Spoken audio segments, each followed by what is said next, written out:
Hello बच्चों, चलिए प्रश्न पढ़ते हैं। रिक्त स्थानों में प्रत्येक उप समुच्चय या बराबर या उप समुच्चय या बराबर नहीं भरिए। समुच्चय एक्स एक्स एक वर्ग है। रिक्त स्थान समुच्चय एक्स एक्स एक आयत है।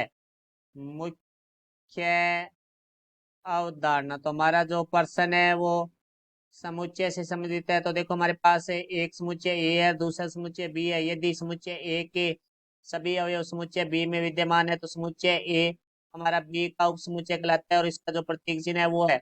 और यदि हमारे समुच्चय ए में जितने अवयव हैं, उतने अवयव इस समुच्चय बी में और ए के सभी अवयव हमारे समुच्चय बी में विद्यमान है तो ये समुच्चय ए है वो समुच्चय बी के बराबर होता है। तो अब हमारे प्रश्न के बारे में बात करते हैं। तो प्रश्न में बाईं तरफ हमें लिखा हुआ है एक्स एक वर्ग है। तो देखो वर्ग है वो हमारा एक आयत होता है, तो हम यहाँ लिखेंगे वर्ग एक आयत होता है, क्योंकि वर्ग की सभी भुजाएं समान होती है और प्रत्येक कोण है वो 90 डिग्री का होता है। आयत का प्रत्येक कोण 90 डिग्री होता है। सम्मुख भुजाएं समान होती है, तो इसका अर्थ हुआ कि वर्ग की सभी भुजाएं समान है तो उसकी सम्मुख भुजाएं भी हमारी समान होगी। तो यहाँ से देखो भैया हम इसको लिखेंगे एक्स एक्स एक वर्ग है। फिर हमारे पास है रिक्त स्थान एक्स समुच्चय है ये हमारा एक्स एक आयत है। तो अब देखो भाई हमारा बाईं तरफ जो समुच्चय दिया गया है वो एक वर्ग है, क्योंकि वर्ग एक हमारा आयत